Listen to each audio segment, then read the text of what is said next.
Hello, and welcome to an intro to Anthro with two humans. I'm human number one, John McCray.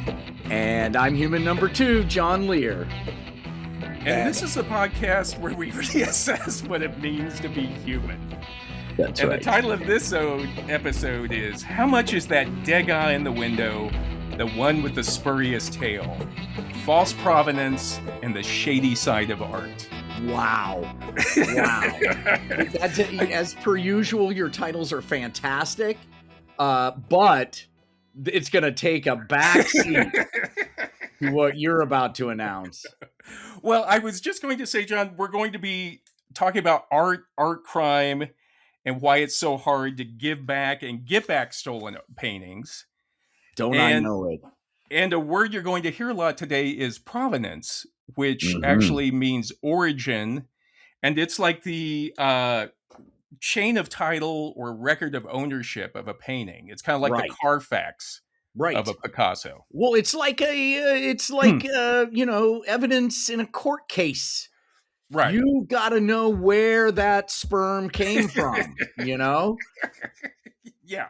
It's kind of like, remember how the safe sex in the 90s, those ads used to always be like, when you sleep with someone, you sleep with everyone they slept with. Oh, God. That's kind of what provenance is. When you buy a painting, you buy everybody that, owned that painting before you. Mm-hmm. So, including maybe a Nazi. There's going to be a Nazi in there somewhere, maybe. You never know. Right. Okay. And just to show you how big the art business is, artsy.net, the art auction website, says that the global art market had sales of $59.6 billion in 2025. Wow. Holy shit. And the illegal, according to Interpol, the illegal art market makes anywhere from $300 to $6 billion a year. Wow. So, we're in the wrong business. Let's get out of the podcast business. I know. What are we doing with our lives? They used to say that only illegal drugs and illegal weapons made more money than illegal art. But anyway. Wow. Jesus. But before we begin. Yeah. I just, as you, John, and as people who are watching this on YouTube may realize. That's right, because we stream our video. And you already see this handsome man sitting with us. We've got to talk. The provenance of our relationship is going to be discussed here today. Right. We have a third human with us today. Yes. Very special guest. We've been out, our band has been out hunting and gathering, and we've come across a member of another band. Yes. A rogue male, if you will. And we've invited him into our cave. A silverback. to enjoy our fire and a handful of termites. Welcome, stranger. We all poop in the corner over there next to the mammoth. Next to the mammoth painting. We got a problem. We got too many guys in our cave. How are we gonna? This is like Quest for Fire, where he'll show us how to make. Speaking of, did you know I made out with Radon Chong once? True. No. In a movie, I did. Which movie? It was a movie nobody saw, but I made out with her. It's called Highball. All right, so we'll come back to that. Ladies and gentlemen, please welcome our good friend and listener, Chris Hogan. Yeah! Woo! Yes! Chris Hogan is a key person in both of our lives. And, right. I mean, changed our lives in a major way.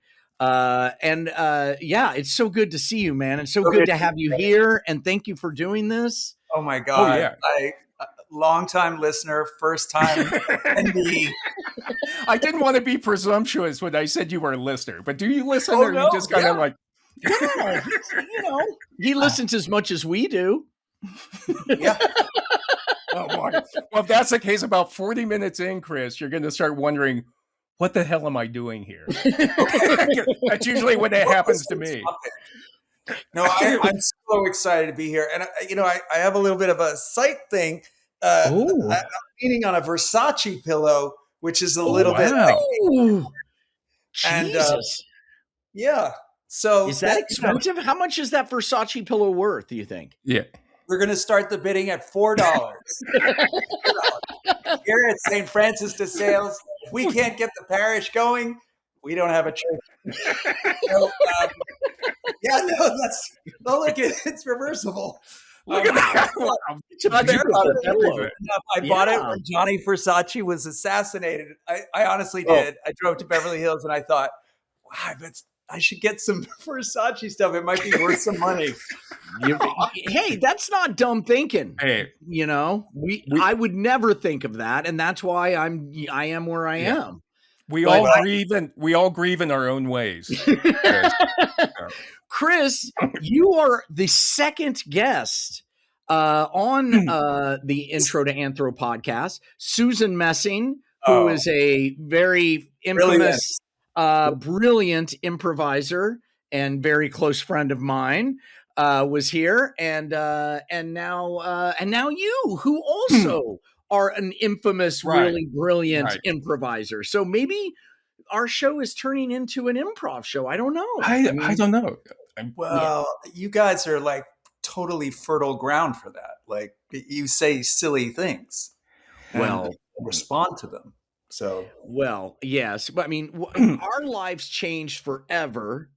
I'm speaking for Professor McCray and I, in Chicago, in circa 1991, when we all worked together on the Chris Hogan show, an infamous 2-person improv show with John Lehr.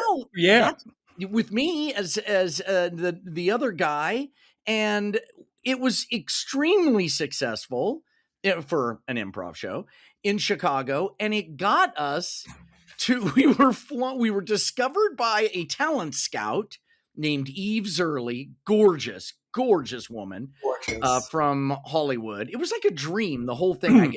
I still can't get over it.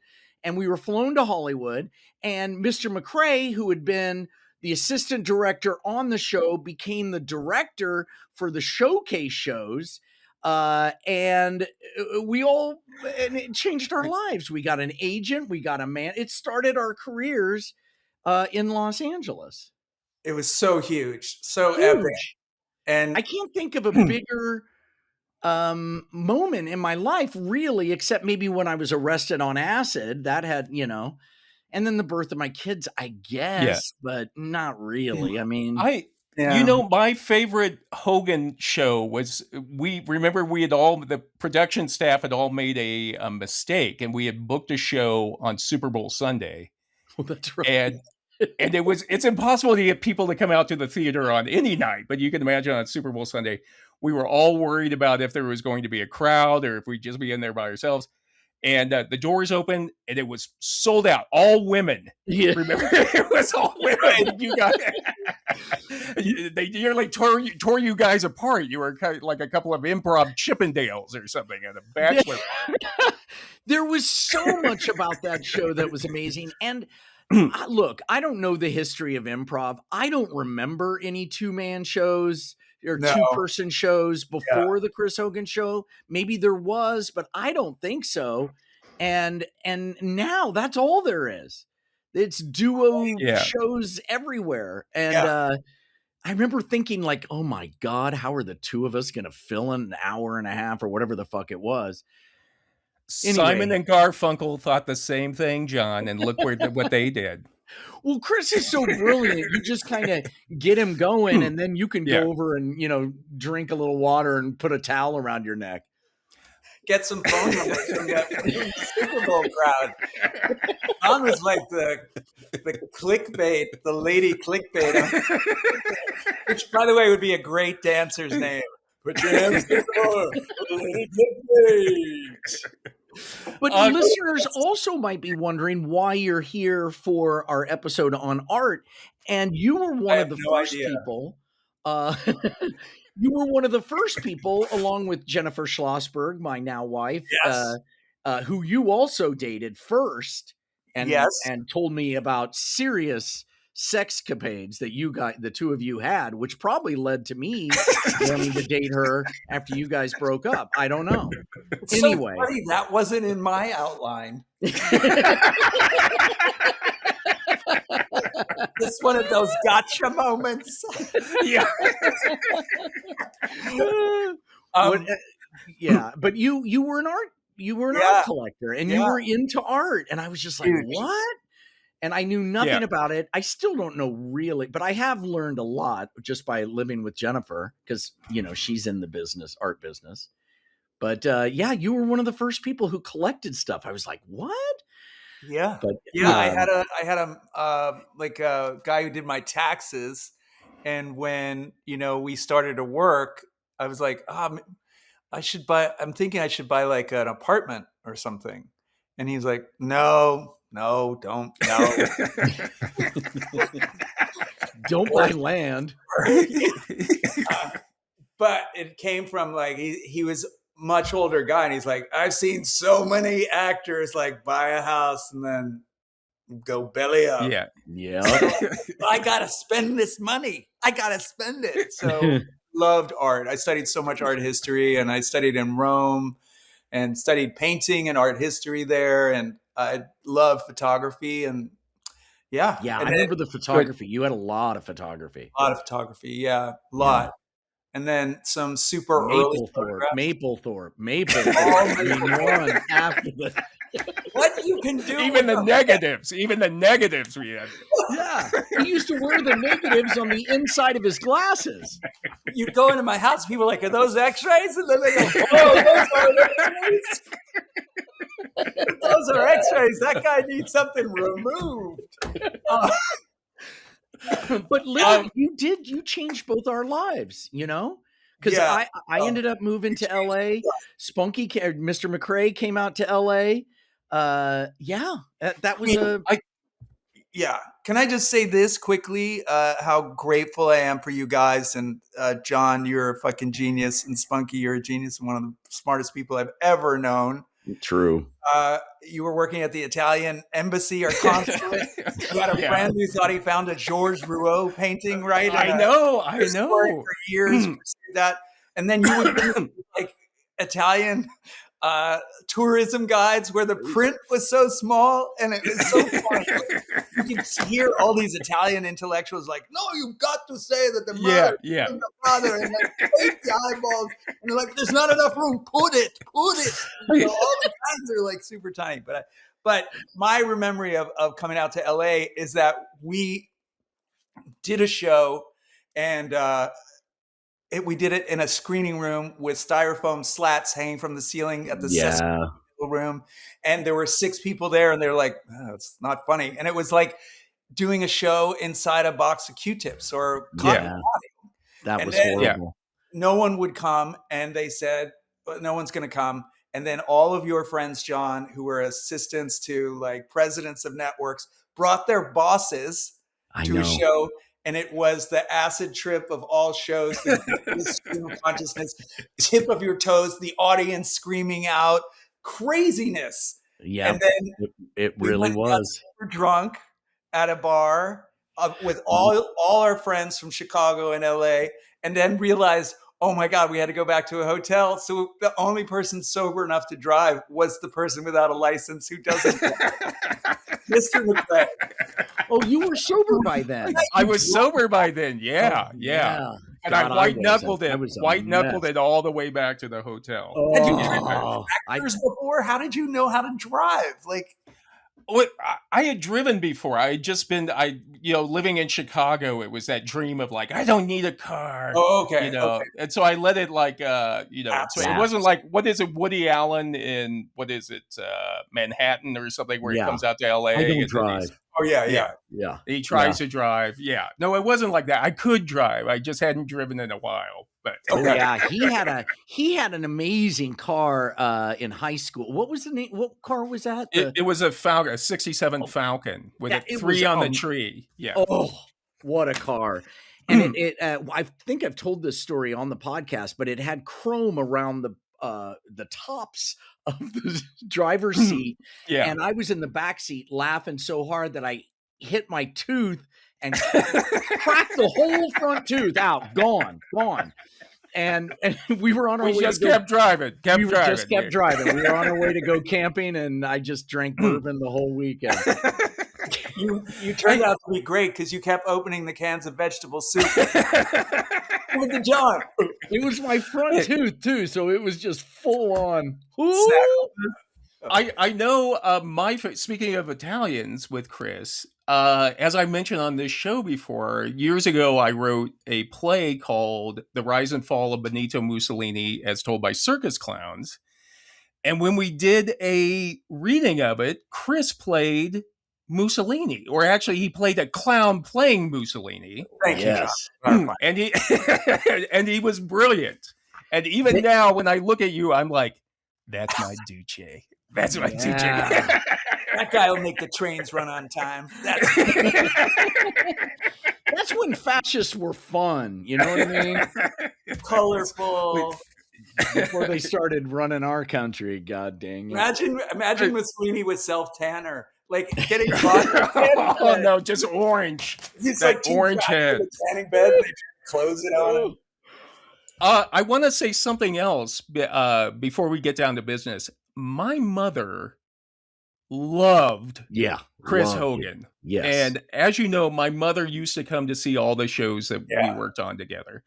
And my mom would after every show, she would say, all that Chris Hogan has to do is walk on stage and I crack up, is what my mother said. And you had her number. I did. I love making your mom laugh. She first of all would laugh at nearly anything I said, and it made me feel so good. I regret not having had her as a life coach because she really was a great woman. Great woman. I always think she only had 3 celebrity crushes in her life. One was who was it? Charlie Rich. No, Charlie Rich, he was a piano player, country singer, who sang behind closed doors. Yeah. Yep. Mickey Gilley, who was a country singer, piano player, who sang "Room Full of Roses." Yes. Yeah. And Chris Hogan. What? I'm like, do you even play piano? It's certainly not a physical thing because the 3 of you couldn't look more different.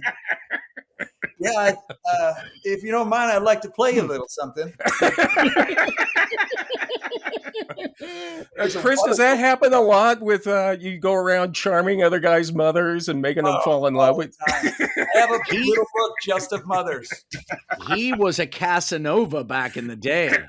Now he's all settled down with a wife, but a lot of ladies. They love that show. Okay, I may have had more ladies, but mine was volume, but no quality. You were top shelf the whole way. Jesus. Wow. I'd sleep with anything. See, but you got your practice in. That made you. Yeah, I sure did. Yeah. I sure did. No, I lovely women in my life. All right. So we need to get down to business. Let's do this. Yes. I hope you both have gone to the bathroom because we got a lot to talk about. I have a cat. Mm-hmm. That's good. We can keep going on. Keep with the theme. It's a stolen pig's bladder from the I just keep cigaring and sucking it up. Cigaring and sucking it up. I'm working on my Kegel. Wow. The things you can learn. You were going to die of prostate cancer, but not me. The things you learn at the community center. There's a class on that. I did pottery last year. I know. All right, so a few months ago, Chris, John and I asked you to come up with some ideas for episodes that you would like to see or talk about. Yeah, I don't think we offer that to anybody. No, you guys out there. The other guest. This is a very. You're our second guest. By the way, she said that changed her career. I don't know what that means. Better words. Susan. Yeah. Get ready for that rocket ride, Chris. Get ready for that rocket ride. Yeah, get ready. We're star makers. I have an incredible agent. Thank you, Jerry. He's here with me. But you immediately came back with 10 episodes, which kind of makes me wonder, are you doing your own comedy anthropology show? Are you taping us right now? Holy shit, Chris. Seriously? You guys. But anyway, we tried to pick out just what, and eventually we want to have you on to talk about all of them because they were all great. Wait a minute. This sounds like you're replacing me. It's Wait kind of an audition. It's kind of an audition. It is and it isn't. It's kind of an audition, kind of not an audition. Holy shit. The doorbell rings tomorrow, and Spunky sent me his headphones, his mic, everything. You both quit. And you're like, yeah. Keep it going. Keep it going. And anyway, we tried to come up with one, and we argued about it, and we kind of like debated, and then John got mad, and John stormed out. You know how he is. I said, fuck me, fuck you. But then he came back, and we settled on your episode idea of, quote, hunting down and repatriating stolen art with false provenances from the living rooms of Fifth Avenue apartments to countries grateful for their return, but possibly unable to care for them. Yes. God. Did AI write that for you? Jerry did. My agent Jerry. So, I mean, my first thought is like, you got something you're trying to unload? Know anybody wants a terracotta bust? But seriously, what made you think of this topic idea? I did. I have listened to your podcast. Yeah. And so I thought like, this, I would love, and laughing like an idiot in my car by myself. And I was like, I'd love to just talk to these guys again. And then when John brought it up, John and I had coffee and super uncomfortable coffee. We were comfortable. The chairs were highly uncomfortable. And then a strange man came to join us. Totally sat down right in our bubble. Like it was so. Really? Yeah. It's clearly two people. Yeah. And he's like, yeah. He had like a Purdue scarf on or something. Didn't he have like some just right in our space? Yeah, it was the craziest thing. Did he talk to you or just kind of stay there like this is, Nope. No. Well, just listened. Yeah. That was the nicest part of him. He really listened. He was a great listener. His name was Sandy Meisner. What a guy. And then when I said, you're a great guy, he said, you're a great guy. And he wouldn't. Weird. It was really weird. So I am now I got to put a link to Meisner in the show notes. Yeah. We were saving that for your episode on drama, or what was it? Theater. Is theater to make you forget about life or to like learn about life? So we'll bring that up again. Is that one of the topics? That's one of the topics. Yeah, that's a good one. I like that. Yeah. What a guy. By the way, Melanie Hoops is Chris's moniker on his video. For those of you watching us, who is an incredible improviser that we all worked with early in our careers, incredible person who's located in New York City now, but Chris has made her name his name. For those of you watching us. Hey, you don't copyright it, that's going to happen, right? That's right. That's right. So Chris, you are a collector. You are. Yes, I do collect art. And no, I'm genuinely fascinated because I started to read about it. Turned into a big thing. Of course, the repatriation of Nazi art and of looted art from Jewish families during World War II that was taken, and then people getting their art back. But countries literally going, some like absolutely take it, some like no, prove it. And then there was a couple on Fifth Avenue. I think their name was like Steinmetz or something.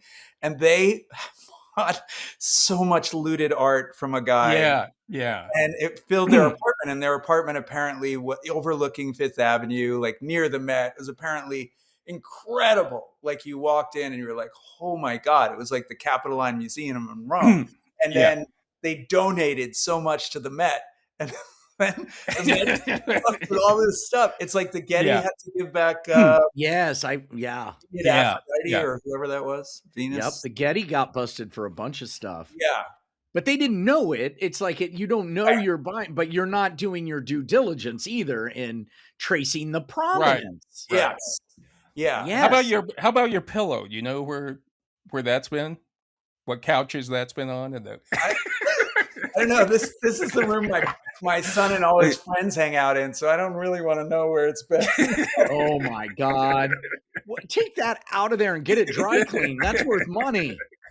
Kid shouldn't be jacking it on a fucking pillow like that. Speaking of, what do you think they're doing here? They're not. Maybe they are. It's a round robin. If they're good kids, I support it. Whatever. And look, I remember. How old is he now?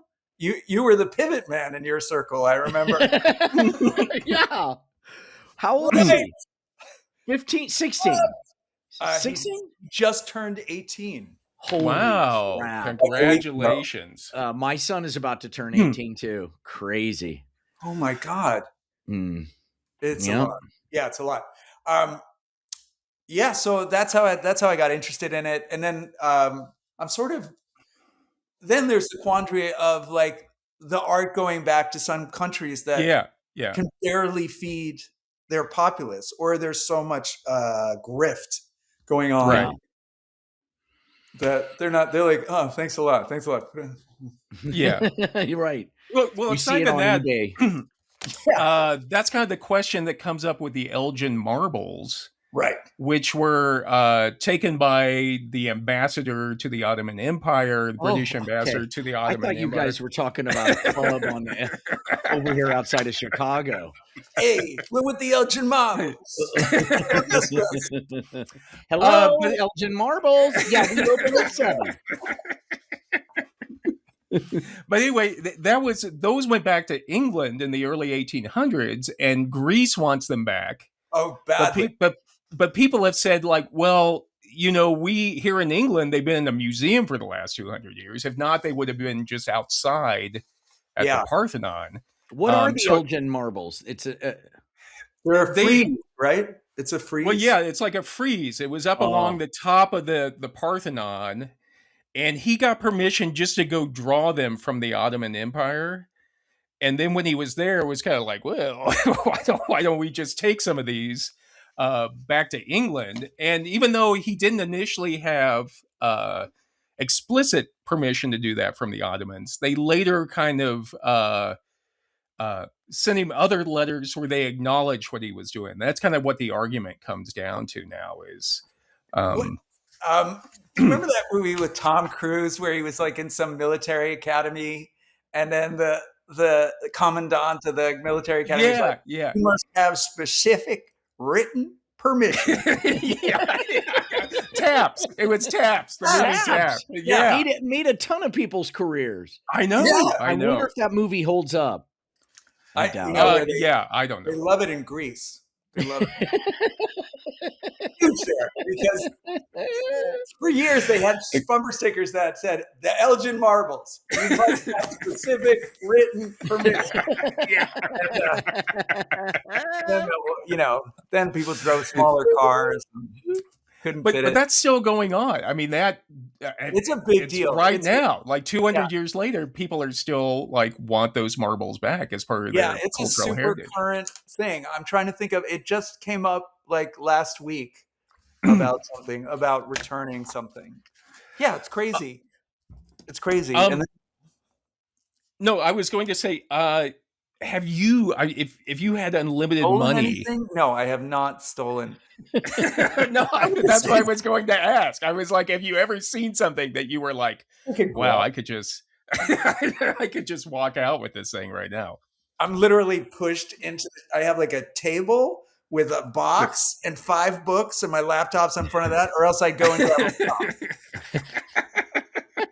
a book. No, I haven't stolen anything. Jesus Christ. I have. Not art. I've never stolen art. But what's that gallery or that museum that's in Pasadena that's so amazing? Yeah, the Norton. Oh, Simon. the Huntington. No, the Norton Simon. Norton Simon is insane, and it's seemingly no security there. I feel like I could grab one of those and get out of there before. We went there on a late Sunday afternoon with my late father-in-law, who's this great guy, but like a hockey player who gave up full check hockey at 72, used to ride his motorcycle by himself out here till 75. Yeah. Wow. Left on like benches in public parks because he didn't want to stay in motels. You took him to the Norton Simon? Yeah, we took him to the Norton Simon. God damn it. Brilliant guy. But yeah, we took him there. He's like, yeah, sure, I'll go. And at one point I turned around and he was like this close to a painting. They have masterpieces there that like Van Gogh's and shit, and nothing. You can touch it. You can touch it. Yeah. I actually, but the lighting is so bad. We call that museum in our house the Norton Snoozin'. The Norton Snoozin' because it's so, you're in there like, oh, Degas, look at that belt. Oh, I got to get outside. I got to get outside. But it's crazy how much art that man has. Like crazy. The reason I ask is that, do you remember back in the 90s, there was a guy in France named Stefan Breitwieser, who was a waiter. Oh, did you read that? Yeah, he became an author afterwards. But he stole 240 objects from 180 different museums throughout Europe. From 1996 to 2001. That's like a separate object every 15 days. It's a crazy story. The book is called The Art Thief. And it's God damn, I stole a Snickers and got busted right away. I am the worst criminal. Well, I was like, he had them all locked in the bedroom of his mom's house, right? Yeah, it was like he was a guy who wasn't really going places, and he was born into money, and then the parents got divorced, and the dad was a fucking jerk. The mom ends up having some crap job, and they live in some kind of low income housing in Belgium, I think. And he gets a girlfriend, and she likes him because he's a little bit risky. Like he's like a little edgy. You like that? He's the bad boy. Yeah. Making out under canopies and whatnot. And they would go to all these little villages all over Europe. Yeah. It would be like the most important thing in the town was not like the Gutenberg Bible, but like a gilt covered box that someone put their gloves in. And he'd take it fucking home. And in the book, they have a diagram, and he would not let his mother come upstairs. Right. Don't come in here. Don't come in here. Note to self: if your kid doesn't let you go upstairs, something's going on. She probably just thought he was up there like masturbating or something. Yeah. He'll never have prostate cancer, my son. That chamber so much. But then they say that when he was finally caught, his mom, he had like $1.4 billion worth of artwork in his bedroom. He had remarkable and armaments, medieval armaments. He had a cannon, sabers, and crossbows, and the crossbow he stole from a museum. And this museum had someone in the room with him, and he got his girlfriend to distract that person slightly. Yeah. And then he realized he couldn't get it out. He wasn't going to be able to get the crossbow out. So he went to a window and threw it out into the bushes. And his reason was they built these crossbows because they didn't have like legions of tanks and 100 million rifles and stuff. So these things were incredibly well made, and he survived. And that's how he got caught. Someone saw him taking it out of the bushes. I don't know what kind of mom he had, but there is no way I could sneak a crossbow up the stairs with my mom. Yeah. She'd be like, John, did you just get home? Did you lock? Where have you been? How many? You're like dragging some Roman statue up the stairs. What's that noise? Who's your friend? You got to put a jacket on it so your mom thinks it's What's under your coat? Too much popcorn. Yeah. But his mother, when he was caught, his mother went in there and tried to destroy everything. Yeah. So she threw, So first of all, that's a pretty cool mom. I mean, that's kind of like flushing her. I mean, always Mother's Day is coming up. Be nice to your mother. She may have to like destroy $1 billion worth of artwork for you. She's like flushing a Degas down the toilet. Oh no! Turning it in strips. I'll be right there. Too many sweet potatoes. I'm all blocked up. Did she destroy a bunch of art? Yeah, she burned a lot of paintings. Yeah, she burned them in like a barrel or a bonfire, right? Yeah. Oh my God. Then they weren't sure. That's the criminal. That's the one who should go to jail right there. This is usually how I recommend books to people. I'll say, it's a great book, and it's short. It actually is a very short book, and it seriously moves super fast. And in the end, I don't want to ruin it, but the end is crazy. Really? Yeah, people turn on him, and Oh. Well, well, he went to jail, then he got out and did it again, I think. I'm not sure if he talks about that. Oh, my God. Yeah. Don't go see the movie starring Jean-Claude Van Damme and Rhea Perlman in The Art Thief. And this was in the 90s? This was in the 90s we're talking about? Wow. Up and through the early 2000s, he was still doing it, I think. We went to almost know when LA, and this guy was ripping off crossbows. Amazing. $1 billion. Jesus Christ. $1 billion. And he lived in like a small room. And it was because you can't sell that shit. That's the thing. Yeah. I mean, you can't sell any of that, right? No. No, there's an art registry now, stolen art registry that. But the thing is, they say if you steal something from, not to give anybody any ideas, but if you steal something from a little unknown, like not a masterpiece. Okay. Yeah, like what? Like name a museum that was. Yeah, no. But it's like you try something that's not a masterpiece, but still worth a lot of money. Okay. Then probably it won't be on the registry. So that's what people, and I think he was doing it from local galleries. He was doing all local. Yeah. My sister, in fact, said she had been to one because she used to do business in Belgium, and which is really fun to say. And she had gone to one of those little churches where he stole something. Like he would cut out of the canvas and put it in his pant leg, walk like he was a war veteran. He also got to sit at the front of the bus on the way home that way too. It was a perfect crime, perfect getaway. Mom, can I borrow your blue tag again? That kind of happened to here at the University of Arizona back in 1985. The day after Thanksgiving, a couple came in, man and a woman. Again, the woman distracted the guard, and the guy went upstairs, and when he came down and left, they realized a Willem de Kooning painting was gone. Oh, and then and then it just disappeared. And then in 2017, 32 years later, it shows up at an antiques shop in Silver City, New Mexico. And the guy had bought it from an estate sale and just put it in the window because he thought the woman or dead husband had painted it. Yeah, or it was a print or something. Yeah. And people started walking by going like, that looks like a de Kooning. That's really good. And sure enough, it was. I once tried to replace one of his sculptures with a balloon animals, but it didn't work.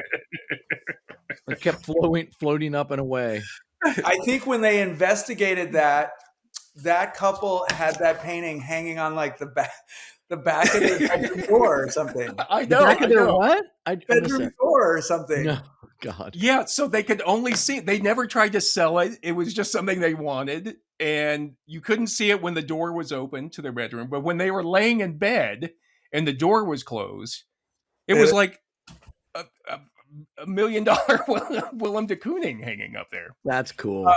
That's like that guy. This is not art, but that's like there was a guy who was in a thrift store, and he's like, that green jacket's nice. And he puts it on, and it's a master, that golf tournament, the Masters. It's one of the jacket is the thing. He puts it on. It's fucking great. The other goes like, holy shit, this is like a Masters jacket. The thing about Masters jackets, they don't let you keep them. They really? No. So somebody there's always been one missing, and it belonged to Gary Player. And when he left with it, they're like, Mr. Player, you'll have to return that jacket. You must return that jacket. And he's like, if you want it, you can come fucking get it. And he was in like Australia. Yeah. So he never returned it. And yet somehow it ended up in a thrift shop in like New Jersey. And this guy bought it for $3. And the other one I heard was like Yogi Berra used to donate clothes all the time to like a thrift store. The guy went in there, he's like, oh, this fits pretty good. He goes, wow, this is kind of old. And it was Yogi Berra's like World Series jersey. Jesus. Jesus. That's usually where how a lot of these stolen artworks show up is after someone dies, for example, and you go in there and you're like, Uncle Henry was in the World War II in Europe or something. Yeah. And you go and under his bed, there's some like Gutenberg Bible or something, So he's just been hanging, dug it out of a destroyed church. And I just read that, I guess at the Morgan Library in New York, they have a Gutenberg Bible, and they estimate the value to be from 500 billion to priceless. I love that someone makes that. Yeah. It's not quite priceless. I mean, at the high end, it is. At the high end. So, I mean, but it's obviously hard to put an objective price on a lot of these objects. Yeah. Well, yeah. I mean, how can you? I mean, if you can't sell them, how is there a price? That's basic economics, Chris. That sure is. You were an econ major, right? Diminishing returns. You got to have both sides. You got to have, you know what? If you're going to sit down, make a deal, and you say the price, and then you stop talking. Stop talking. Right. The other person nervous. You got to have, but seriously, you got to have demand.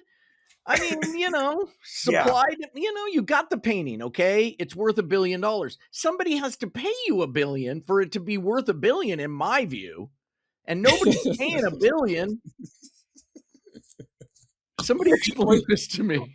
I don't. What about emotional attachment? Do you have any artworks that you are emotionally attached to? Do you own any that one print like 3 times? And we share custody of a goblet. It was a saxophone, a print of a saxophone that said jazz. You fell in love immediately. I have a poster from my mom that says war is not healthy for children and other living things. Those are I really like, but it's not an original, and 2 of the corners are ripped off. Oh, and it's for sale. $500 billion. That's like when you watch the Antique Roadshow, and then this was in my dad's attic for 30 years, and we put it out. He don't like it very much, but I like it. We have it up. I don't know. I was staring at it the other day, and I was thinking, this might be worth something. And then they tell her it's worth like $5. She goes, oh, thank you very much. Or you get the people like, there was a guy in San Francisco who had this piece of textile art, and it literally looked like someone did the laundry with too much bleach and hung it on a toilet. And it was by this pioneer woman in textile art, and it was worth like $50,000. And the guy's response was like, oh, that's pretty cool. I was like, yeah, that's true. You don't see them lose it very much. They just kind of lose it. It's like they can't process it, or they're embarrassed or something. I don't know. I grabbed the guy by the lapels and just kiss him. Come here, you old salty dog. This is a piece I'm emotionally attached to, and it's actually Professor McCray's pointing to a painting on his back wall. It's above me that you can see if you watch on YouTube, and it was actually hung above my mom's couch for my entire life. And according to my mom, she acquired it right after she and my dad got married, and they were living in Argentina. Oh. And I said Argentine, not Argentina. Argentina is a country in South America. Argentine is a neighborhood in Kansas City, Kansas. That's it's a little rough. Argentine. You didn't say your dad was a gaucho or something. Yeah. No, he was from Argentine, Kansas City, Kansas.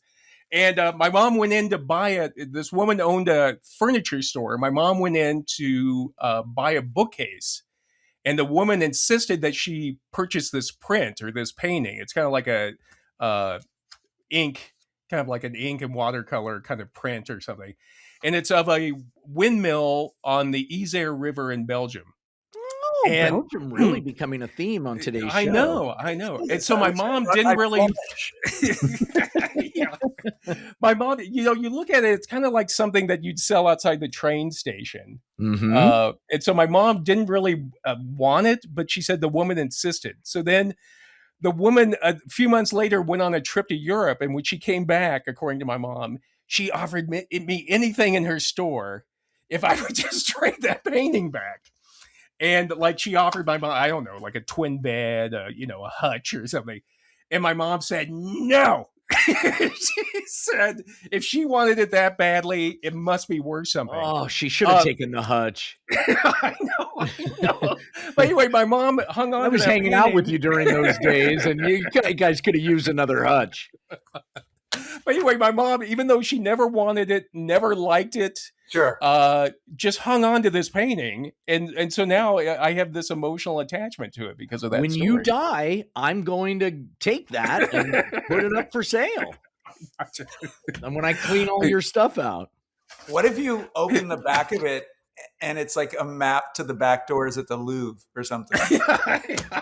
I know. I've thought about, Mona Lisa's hat. No one ever realized that Mona Lisa actually wore a hat in her painting. You cut it out. Or there's story, I'm going to say the story's much better before you find out what it's actually worth. Yeah. I open it up and it's like some coupon to the woman's furniture store. Right. I have some. Or it's a picture of the woman in lingerie and some. Where is that? Oh my God! I put it in the frame. It's embarrassment. You want it back for embarrassment. I'll give her a hutch. Give her a hutch. No. Too bad they didn't have Zoom back in that day. That lady would be like, what about this chest of drawers? I actually have, there's a... No. Wow. See? Oh, we're getting a tour. Look at that that black glass thing, that rectangular black. That's very expensive, John. That's made by an artist named LG. LG. He's Korean. He's really got some shiny as hell. I love that thing. It's like looking at the abyss, It is. It is. That's actually the title of it. It's actually called 4K Abyss. I don't know what 4K is. Who's the guy who does the big walls of black in New York? Huge. You mean Richard Serra, like the giant? Yes, Serra. Yes. Yeah. I like that stuff. I love it. Yeah. I love it. They're so bleak. Yeah. Like my soul. But I am attached to pieces every once in a while we'll sell something and it's like selling a kid, I mean, it's not really. Well, no, he knows. I know for a fact he knows because they sold their first child. Larry, does your son know that about your daughter, the one you sold? Yeah. to buy a cartload of pillows. And a carton of cigarettes. This was John Denver's throw. But do you have a favorite? Like what would be your favorite if you had to say? You can, don't feel. Yeah, I do. I have two favorites. I have this really fun Cartier-Bresson photograph of these kids hanging out in the summer, and it reminds me so much of being a kid in the summer. That's nice. Yeah. Is he the guy who did the Kiss of the Hotel de Ville? No, Is he the same guy? Robert Doisneau. Okay. I just made Jesus, that up. McCray, you don't know the difference between... Even I knew that. Is it the one with the dogs playing poker? Did he play for the Lakers? Is he that French guy?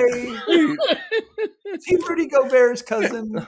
What's the other one? And then the other one is this Ed Ruscha, that who's this great California artist born in Oklahoma. And it's a print from back in the early 80s, and it just says "okay." Oh, I love that stuff. Super great. Super great. What was that shirt that you used to wear, that artist, Protect Me From What I Want? What's her name? Jenny Holzer. I love her stuff. See, she's great. She does those I've grown a little bit, Chris, from...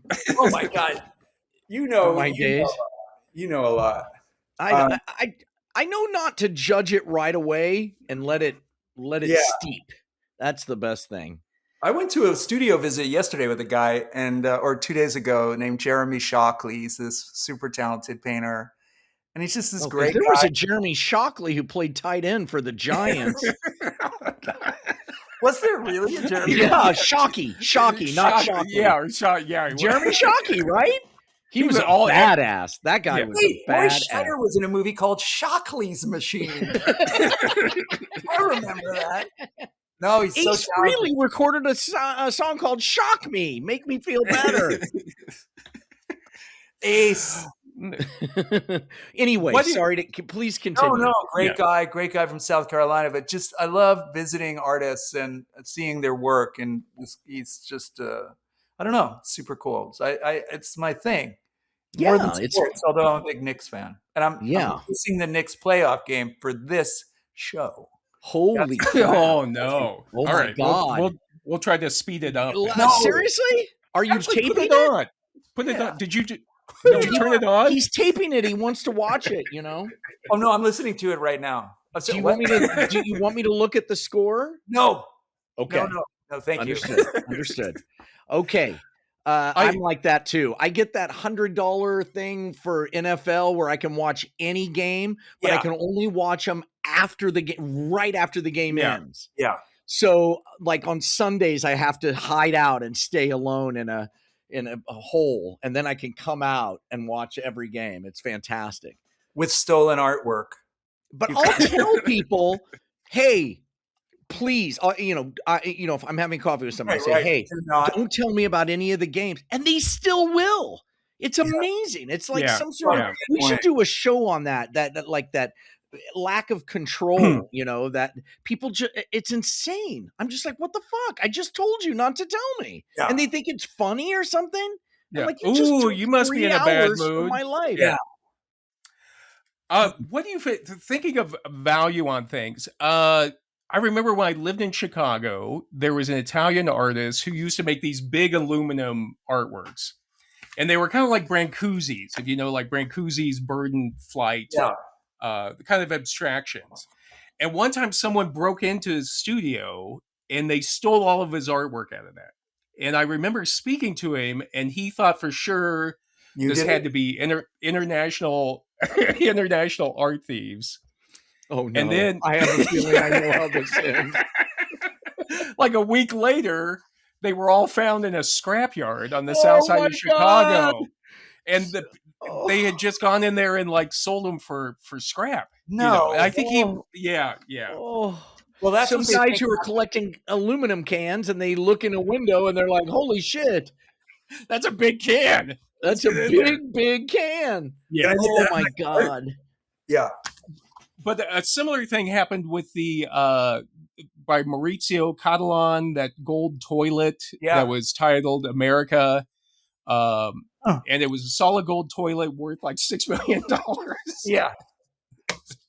And again, in England, in Blenheim Palace, somebody just broke in and stole it and when they caught them, it was like they'd already broken it apart and sold it for the gold. That's very American. Yeah. Yeah. My thing is, though, how would you, as a judge, prosecute that? Would you prosecute it as an art crime, or is this just like a common thuggery or just common property crime. I think you'd have if it was a jury trial, you'd have a hard time convincing a jury that stealing a gold toilet would be a crime against humanity. Now, before I show you the art, just a few caveats. This man robbed you of an experience.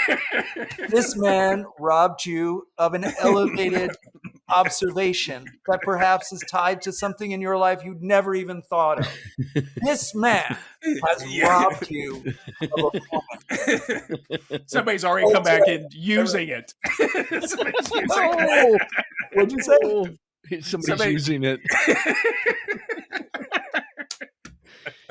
And the jury may now deliberate. Not over there, not over there. Catalan is also the guy who did he taped a banana to the wall and titled it Comedian. Yeah. So, yeah. I did that earlier. Except for I did that exact piece, except I didn't put it against a wall and I didn't write Comedian on the wall. But everything else I did. I did that.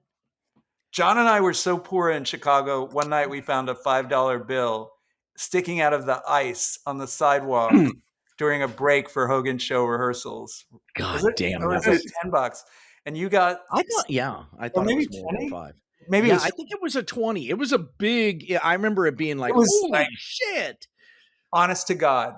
But you found it. But you were very kind because I was with you and you bought me a pack of cigarettes. Yeah. And by the way, just came down with lung cancer. They just discovered it. You're welcome. I did a scan. Oh, congrats. Oh. Yeah. No, I'm fine. Then we gave $5 to the director, I think, because we felt guilty. Yeah, because he was broker than we were. Yeah. I don't remember getting a cut of that. Oh shit. Oh God. You were probably peeing into a mason jar. Oh yeah, I had a terrible bladder infection throughout that entire production. You did? Yeah, it was awful. It was awful. In a mason jar during the show. There was no way to get out of that theater. Remember, once you were in the booth. Yeah, you didn't know that, Chris? Oh my God. When you were in the booth, you had to come out into the audience to get out. Yeah. And so it was like, oh, so what would you do? You pee into the mason jar and then close it and leave it in there, and then afterwards you do. Would you wash it with soap and water for the next show? Yeah. Be honest. Did you just rinse it out and be like, whatever? Oh, no. What if someone came in the booth? I hope you don't mind, but I had some of your hot tea. Yeah, it'd be awful. Oh. That's why they called you Kid Cranberry. I didn't know. Let's do it live. We got Kid Cranberry out there. He's the best. So one of the things that came up is, if you own a painting in this country, and it's basically just like personal property law in this country, you can do whatever you want with that painting. And there's really nothing anybody can do to stop you. And Patty Gerstenblith, who's a legal scholar, says that followed to its logical conclusion, if someone spends millions of dollars on a painting, they can even be buried with it. And there's nothing, even if it's a famous painting or the peak of human, invention or creativity, it's theirs. They can do whatever they want with it. Yep. And so my thought is, if you could, that's like how I am with my Poke card collection, Pokemon card. I can do whatever the fuck I want with it. I can light it on fire if I wanted to. Well, remember when Steve Wynn years ago was showing Picasso to people in his office, and he went to make a gesture or something, and he bumped it with his elbow and tore like a hole in the Picasso that took $40 million off the the value of it. Wasn't he blind? Yeah, he is. Yeah, he was having trouble with his eyesight. And he's buying a painting. That's interesting. Yeah. But he later told the New Yorker, my feeling was it's a picture. It's my picture. We'll fix it. Nobody got sick or died. It's a picture. It took Picasso 5 hours to paint it. That sounds like a guy who knows he looks like an asshole to the world, It was nothing. What do I care? He's being cavalier, I think. Yeah. So. Meanwhile, the painting loses like 100, 200,000. Yeah. One of the first. Sorry, go ahead. No, I was going to say, I mean, to be fair to him, accidents do happen. I was working at security at an art museum one time, and another guard, it wasn't me, another guard was trying to demonstrate why we don't allow coffee cups in the galleries. Oh, no. And he... No. That's me. That's me. And he threw coffee on the paint. See, if you have your coffee, it could... Oh, Jesus.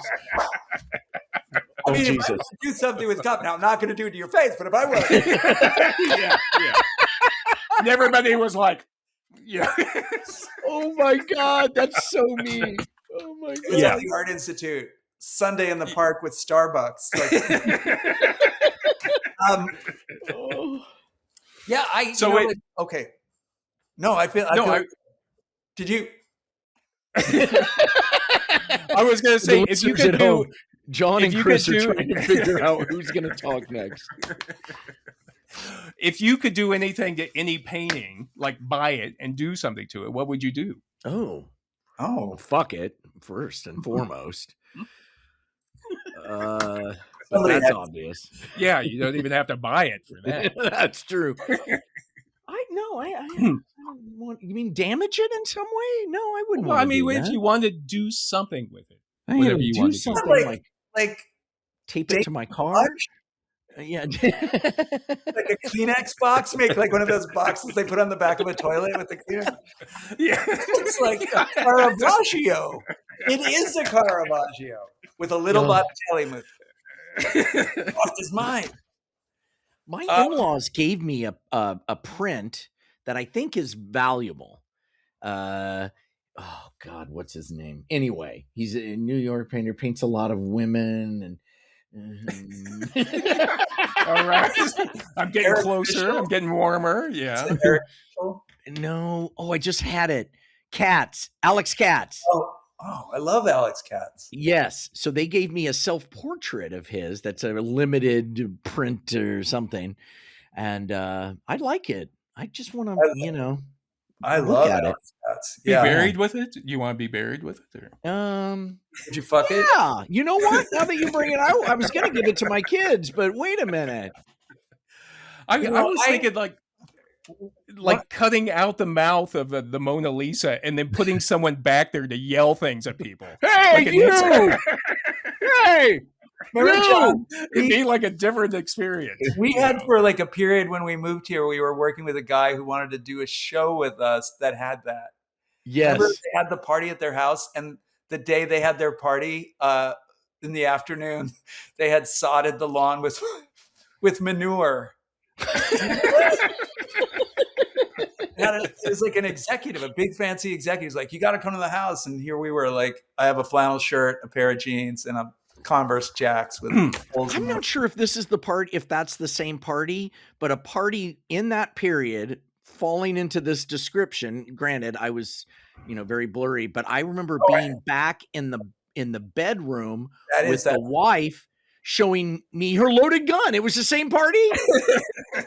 Well, I don't think she's like drunk and like spinning the chamber and stuff. And I'm just I was in the living room watching snuff films. Do you remember?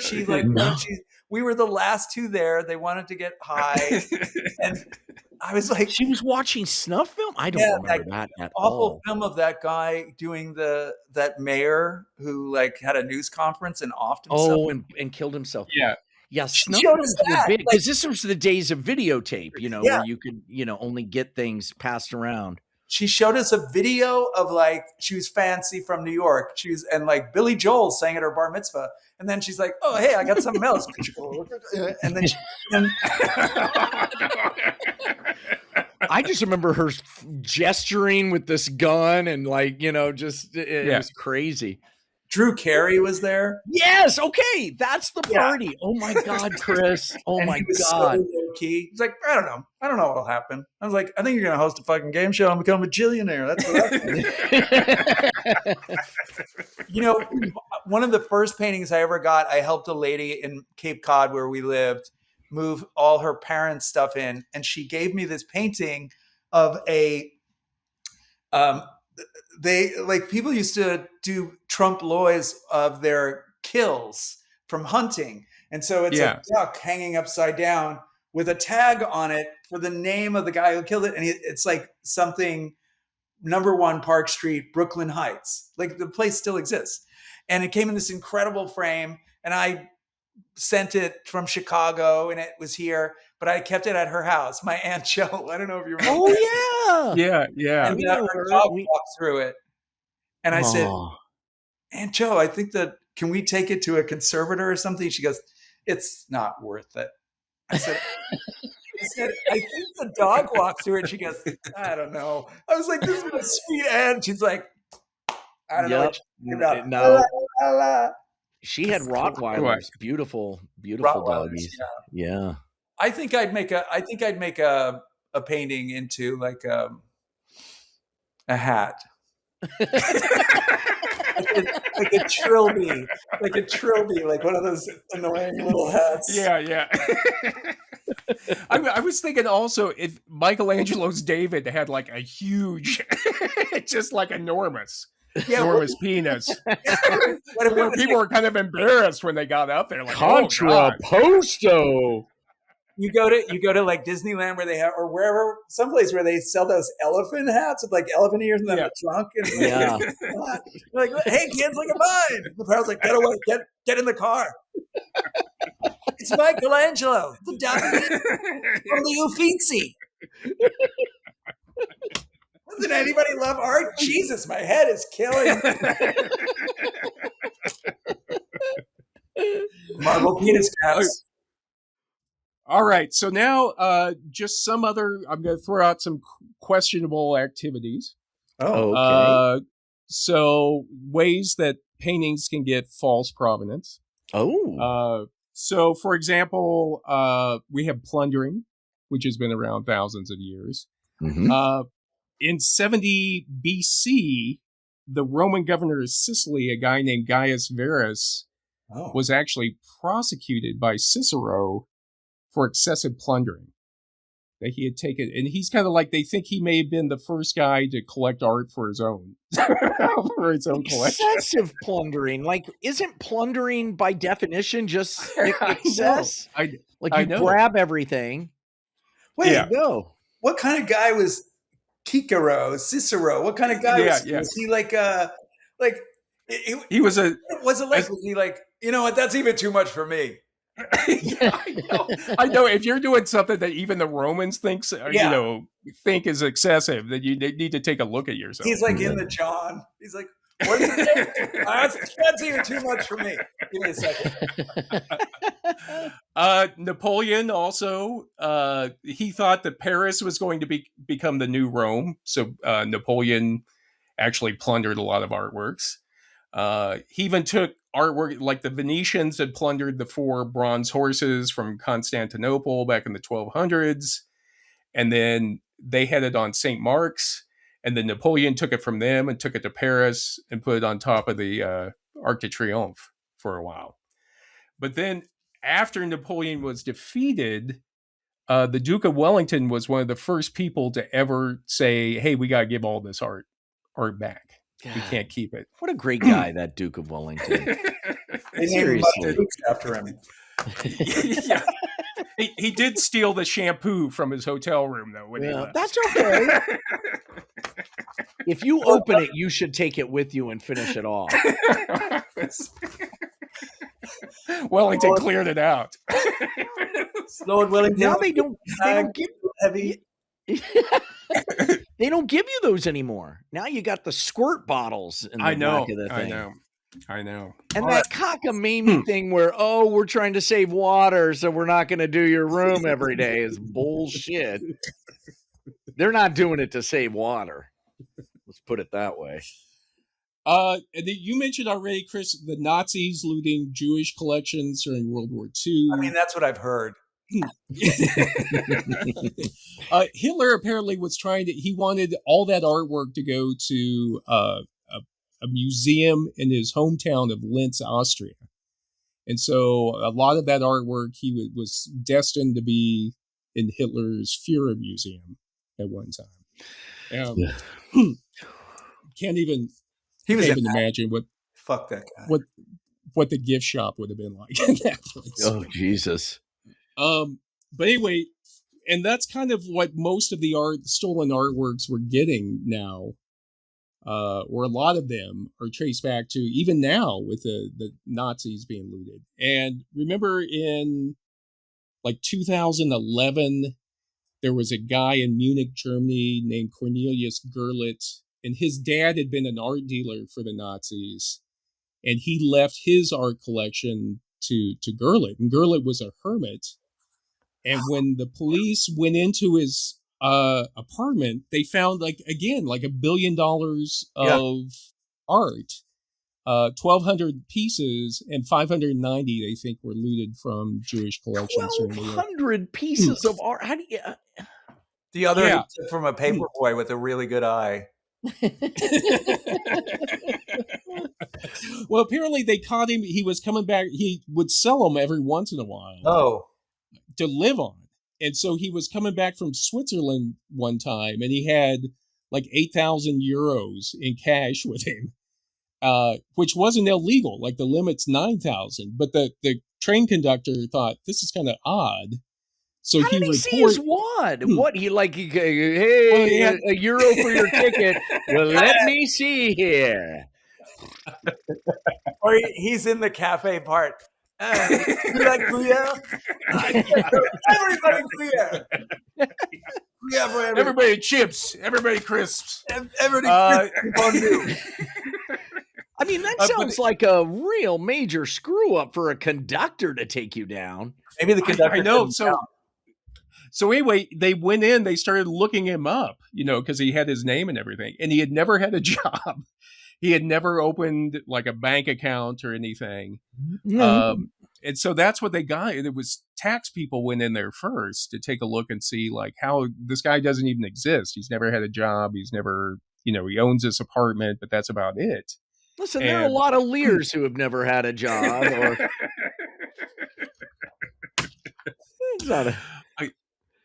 And then we have Gustav Klimt's portrait of Adele Bloch-Bauer, or the Lady in Gold, which is a huge case as well. It's really complicated. But it basically came. Yeah, go ahead. Sorry. No, so the Nazis confiscated it in 1938 from the Bloch-Bauer family, and then when they tried to get it back in 1946, the Austrian government made them donate the Klimts to get export permits to take out other artworks. Oh. And so it's like really involved thing. It finally went to the Supreme Court here in this country to see if the heirs could even sue the Austrian government. That is some BS the Austrians pulled. Hey, you know what? We're not going to give you your piece. We're going to use it to get other pieces. Yeah. That sounds lame, man. But it's very growing up, like he's in your class. I'm not going to give you your pencil back or your lunch, but I'm going to give you the opportunity to buy his lunch. And my eraser nub. Like, what a it's messy. Yeah. It's that's not cool. The Austrians were wrong. I'm going to say that right now. Whoa. Yeah. They were wrong. I would check. Susan and I were performing in Austria, and we got done performing at like 2 a.m. This happened like a year ago. And we were walking home, and nobody's out. Nobody. Everything's closed.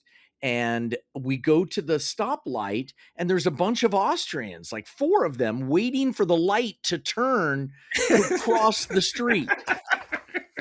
And we just looked at them. We're like, we're going to risk it.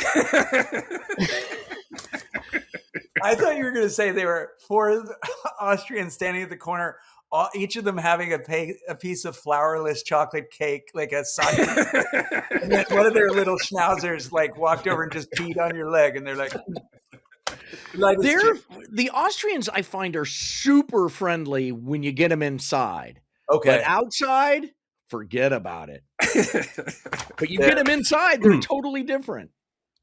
They love to laugh, probably, right? Yeah. They love to laugh. Not my favorite city, though. Bremen is number one on my list. That's what you keep saying. Did you see a lot of art this time when you went, John? Or yes, I did. There was a lot of art. Let's see. What did we see? Well, we went to Luxembourg and saw a bunch of. We stayed the night. Get this. I think I've told. I don't know if I've told you this. We stayed the night at the U.S. ambassador's compound. Because Susan knew the ambassador from college, who is now full on Trump and right wing. We couldn't be as left as you could hope for, but we stayed the night there, which was a trip. But there was lots of art there that we in Luxembourg that we saw. Although Luxembourg is basically a bank on top of a mall, in my opinion. That's basically what Luxembourg is. Is it so tiny, or it's tiny, but it's also just a bank. And then places for the bankers to buy stuff, and that's it. There's nothing else to do there. Each guy has. I had a Colombian. I had a Cuban cigar there, though. That was delicious. Oh yeah, loved that. How about forgeries? Where someone intentionally tries to sell you something that's not? I think that's low. I think that is such a despicable. You mean like a faked painting? Yeah. But if I don't know and I'm happy with it, this goes back to my argument. You can't sell this stuff, really. Not the big stuff. Or they charge you so much money for it. Like, I don't know it. As long as I don't know it's a forgery, I'm fine with it. I guess if it's worth suddenly you start getting emails from all these art dealers. After we put this one up, you're just like inundated with. But I can never know. I don't it's just want like the football game. It's just like the football game. Don't tell me. Don't tell me. But then there are artists who make a living off of forgery art, like Richard Prince, Richard Pettibone, and this guy Eric Derringer. That's the art they do, is replicated art. Right, which is so strange. Yeah. Well, what is art? We go down that road and, we're going to end up at a golden toilet. You know what I mean?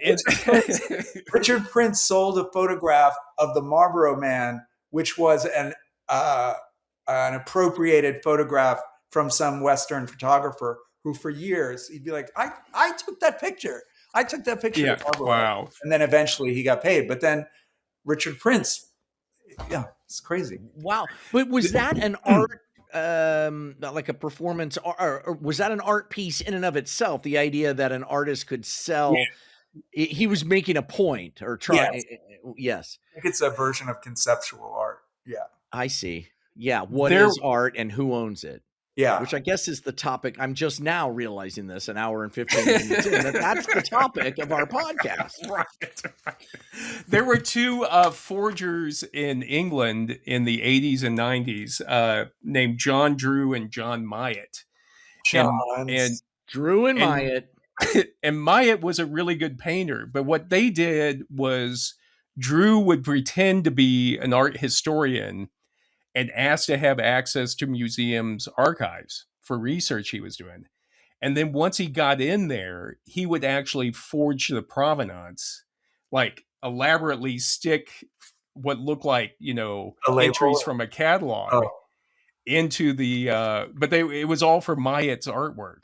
And so they say that they still don't know how many, they were finally caught and Myatt tried to work with the authorities, but they say that there's still a bunch of Myatt's work out there that people think is genuine because Drew forged the provenance. Isn't it funny that Myatt was the guy who drew the paintings, not Drew? That's pretty weird. Were they a couple or were they just friends? They were just friends. What are they like? And they just like one night, like, you're not making any money. I'm not making any money. We gotta get practical about this. You're right. Yeah. How does that get cooked up? That's so weird. There's so much work that he did too. What? Ugh. Sorry. No, there's so much work that went into it too, because he had to use an old typewriter, and then he tried to make the the entries look good and slip it back in there. Sounds like Drew had the hardest part of the job. I know. It's a huge problem with Warhols. he's forged all over the place. I mean, there are a lot of Warhol forgeries. Yeah. Well, that makes sense because his stuff would be so easy. Even a goofball like me could, I could go to a Kinko's and get you a Campbell's can. Okay.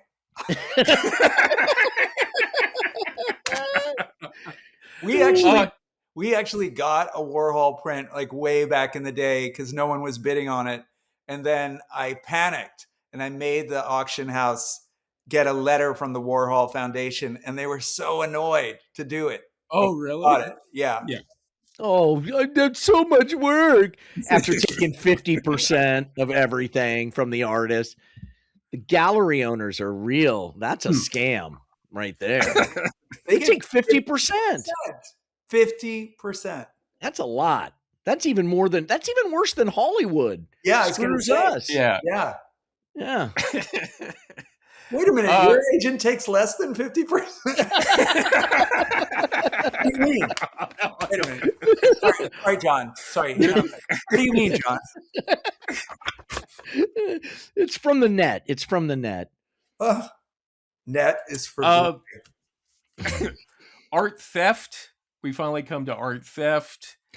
My father-in-law had a piece of Liechtenstein stolen from his apartment in New York.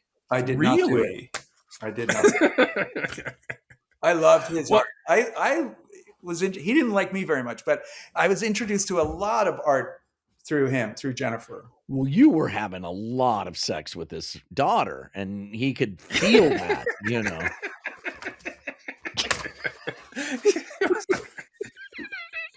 This isn't my natural color. I'm like a MAGA candidate right now. I have so much color with my wait a minute. How crazy was that? Look, I just got a notice from my MacBook. It says, low light, no problem. Need me to check? Okay. Good work. But did you see that picture of Prince Charles sitting in the Oval Office next to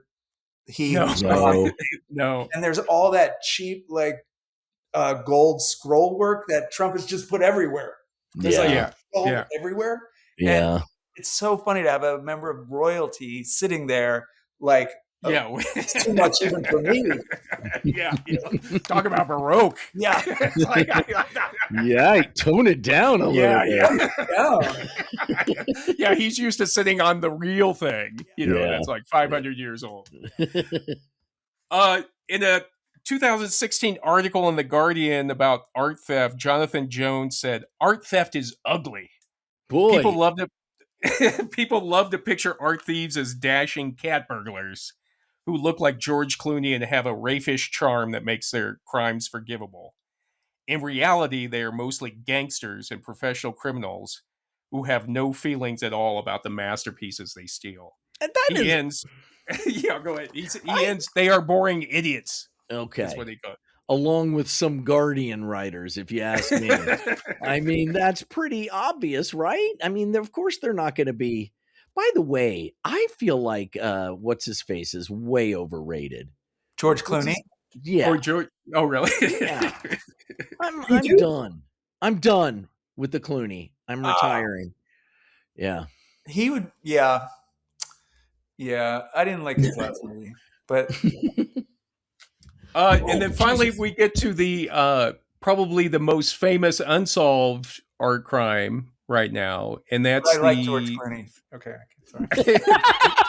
Me too. Theft at the Isabella Gardner Museum, Stuart Gardner Museum in 1990. The big one in Boston. Yeah. So what happened? So it was the night after, or like the morning after St. Patrick's Day. So it was like 1:00 in the morning on March 18th, or 1990. Boston, Yeah.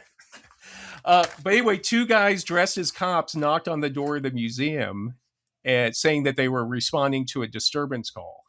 And when I've worked in museum security, they always say, do not answer the door, even if it's the cops. Do not answer the door after hours. But these guys opened the door for these, what they thought were cops, who quickly tied them up.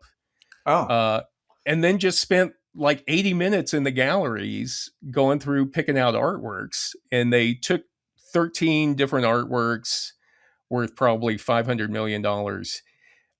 Jesus. Never been recovered. All of them are just lost. People don't know what happened to them. They think maybe the mafia was involved, but they don't really know what happened to those works. Like Rembrandt's. I'm just going to get the door. There's a couple of cops out there. Yeah. Come on. A disturbance. What kind of a disturbance? Like was it like a domestic disturbance? A husband and wife in the museum? I know. I think Isabella Gardner, when she was still alive, she lived on the like top floor of that museum. She was a goer. She. Okay. So maybe. What did you do with a painting? Holy but the thing is, throw so many of them out. She said in her will that they couldn't change anything after her death in the museum, so they still have the empty frames up in the galleries where those guys had cut 30 years later. 35 like it does years make later. you think. Like, is someone sitting somewhere like, you like that? You like that? Yeah. Yeah. It was in Boston. Yeah. Gardens Museum or something. I don't know. Yeah, I mean, they even offered $10 million reward for them, and the statute of limitations has run out. So you know what? Whoever's buying these stolen paintings is a true art fan, though, because they can't tell people about it. They can't show off. It's not about their ego. They just like looking at the painting. So maybe the paintings are falling into the right hands ultimately. Well, they say that a lot of criminal organizations will use stolen paintings as collateral for other things, because say I give you a painting that I know the reward is $10 million. So if I don't pay you back, then you can turn that in and get $10 million for it. So I can use it for. They pay for like weapons and stuff with it. Yeah. Which is like crazy. Diamonds. Like, yeah. All right. Wow. Gentlemen. This is you two have taken me down a fascinating road. Seriously.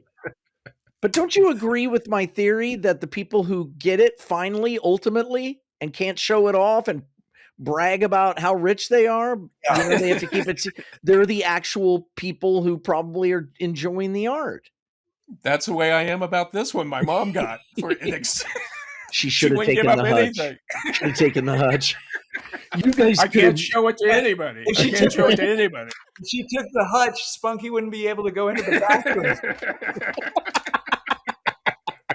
That's true. I always laugh in Argentine, Kansas. Like, not many Nazis ended up in Argentina. I always wondered what it would be like if they screwed up his phony paperwork and he ended up in Argentina instead of Argentina. Like, oh, Jesus Christ. My mom was a social worker in Argentina. Oh, she really? did a lot of stuff in Argentina. Yeah. Oh, that's sweet. She used to take me to this kind of neighborhood center that was run by the nuns, and we'd have lunch there in Argentina. It's fallen on some hard times. Yeah. My grandmother, my dad's mom, was like an elementary school teacher down there for years and years. So everybody knew her. And I'd always run across people and be like, oh, McCray, are you? Oh. What was your first name? Daphne. Are you related to Daphne? Vera. She was Welsh. All right. Any final words of advice, Chris, for aspiring art collectors? Yes. Do your homework. Check on Artsy or Art Market. I'm trying to think of other websites, what the work has gone for before. If you're looking for art by a noted person. Yeah. If you're not, just buy what you like, and that'll bring you the most joy. There's so many great artists out there that get no recognition or little. And depending where you live, it's such an exciting community to be a part of that you meet the most interesting people. So buy their shit and you'll be happy in your life. And you'll also have money in your pocket. Awesome. Yeah. That's great advice. And can we give out your personal email to people who might have questions? about the art? Yeah, I'll take that as I'll go ahead and post it in the notes. It's already. I've already got it up there. Done and sent. I said it was a rocket ride, Chris. I said it was a rocket ride. No, Chris. By the way, yeah, Chris, thank you for being here. Yeah. You are going to be getting, speaking of artworks, a friendship bracelet. Yes. Did you make your human number? What number is he? Number 13. I hope you're not superstitious. Oh, wow. Number 13. It's a good luck. It's prime number. It's a good number. And a free pair of socks. So just think that you didn't do this. Yes. I mean, but listen, those Watson and Company socks are amazing. I like those socks. Thank you. I had no idea there were presents. Yes, there are. It and will you're be in the mail. forever a human now. There's only how many do we have? There aren't that many. No, we're up to 13. Some people they go and get their own from Puppies Not Piranhas on Etsy. If they're getting their own, that's forgery. That's like art stealing. They can't do that. There's no provenance. These are true. I'll send a certificate of authenticity along with it. Who's your next guest? Is it like a kidney harvester? Oh my God. If there is a kidney harvester out there, we would love to speak with you. Please hit us up on Facebook. Or through Chris's personal email. Which is? Chris Hogan, you are a wonderful man. So much a part of my life for good and bad, with me through some really, really hard times. And I thank you for that. And I'm glad we're still in each other's lives. And thank you for doing this. So much. Thank you. So good to see you. So my mom was right. My mom was right. Yep. You cracked me up. Take the You cracked me up. Oh, yeah. She had Mr. McCray and his two brothers, both of who are hilarious, and me. But who does she pick? Hogan. Chris Hogan. Unbelievable. You're like the opposite of a MILF. You're like a friend that a mother would like to. You're like a femlif. You're a film. You're a film. Film. Chris Hogan, a femlif. Chris. So good, I don't know. So wait, are you saying Chris could have had your mom? If do you think? Look at him. I know. I mean, you're hanging in there too. Look at that full head of hair. You guys look like you're 25, 45. Well, that's the heroin that helps a little. It pickles you. And there's thank you both Chris, for everything. You guys are amazing and so talented. I'm so honored to be here. Well, we'll have you back on. You're on Tim Con. We'll have you. You'll be our Tim Conway, like on the Carol Burnett show. Well, or you may replace me. It seems. Oh, so is the next gift a jockstrap? Because so special thanks to our ring. Special thanks to our Patreon sponsors. We're scheduling our first monthly meeting coming up. We may have Chris Hogan on. Maybe you'll join us for a monthly meeting. Love to. So tell your mothers about that. Then we. My scalp hurts from laughing so much. Somehow my scalp hurts. My back is wet. I'm ruining. Thank you to Watson.